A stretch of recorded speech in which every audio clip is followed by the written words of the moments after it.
মধ্যপ্রাচ্য জুড়ে যুক্তরাষ্ট্র ইসরায়েলের সঙ্গে ইরান এবং পাকিস্তান আফগানিস্তান চলমান সংঘাতের প্রভাব পড়েছে বিশ্বের বিভিন্ন দেশে। এশিয়ান ক্রীড়াঙ্গনও এর বাইরে নয়। এই যুদ্ধের প্রভাব এবার এসে পড়েছে পাকিস্তান সুপার লিগেও। পাল্টে যাচ্ছে পিএসএল এর সূচি থেকে শুরু করে অনেক হিসাব নিকাশ। আগামী ২৬ মার্চ থেকে ৩ মে পিএসএল এর একাদশ আসর অনুষ্ঠিত হবে। ৮ দলের অংশগ্রহণে ৩৯ দিনে ৪৪টি ম্যাচ হওয়ার কথা ছিল পাকিস্তানের ৬টি ভেন্যুতে। অঞ্চলভিত্তিক ক্রিকেট ভক্তদের মাঠে বসে আরও বেশি খেলা দেখার সুযোগ করে দেওয়ার লক্ষ্য ছিল পিসিবির। তবে এখন পিএসএল কেবল লাহোর ও করাচিতে হবে বলে জানানো হয়েছে। এমনকি খেলা হবে দর্শক শূন্য মাঠে। এর আগে বলা হয়েছিল প্রথমবারের মতো ৬ ভেন্যু করাচি, লাহোর, মুলতান, পেশোয়ার, ফয়সালাবাদ ও রাওয়ালপিন্ডিতে পিএসএল এর খেলা গড়াবে। তবে চলমান যুদ্ধের প্রভাবে কমছে জ্বালানি ও গ্যাস এবং দাম বাড়ছে নিত্য প্রয়োজনীয় জিনিসপত্রের।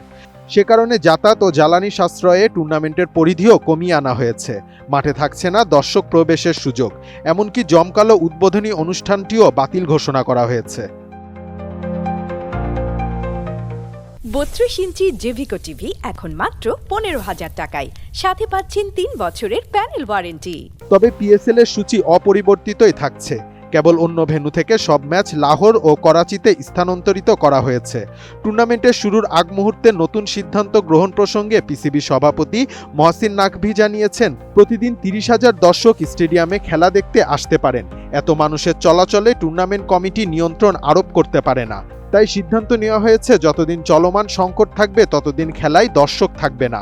তিনি আরও জানান, উদ্বোধনী অনুষ্ঠানটিও বাতিল করা হয়েছে। ২৬ মার্চ থেকে ৬ এপ্রিল পর্যন্ত পিএসএল এর প্রথম ১৪ ম্যাচ হবে লাহোরে, এরপর ১৫ ম্যাচ হবে করাচিতে, এরপর ২১ এপ্রিল থেকে ফের লাহোরে ফিরবে পিএসএল। কোয়ালিফায়ার রাউন্ড রাওয়ালপিন্ডি থেকে সরিয়ে ২৮ এপ্রিল করাচি ও লাহোরে হবে। ৩ মে ফাইনালও হবে লাহোরের গাদ্দাফি স্টেডিয়ামে।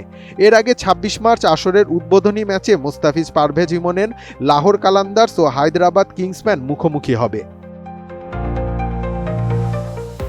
মুস্তাফিজুর রহমান সহ বাংলাদেশের ৬ ক্রিকেটার আসন্ন পাকিস্তান সুপার লিগে খেলতে যাচ্ছেন।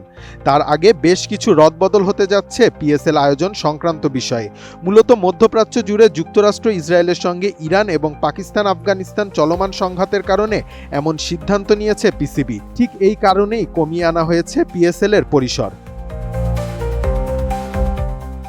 ইসাম সাহাব, এটিএন নিউজ।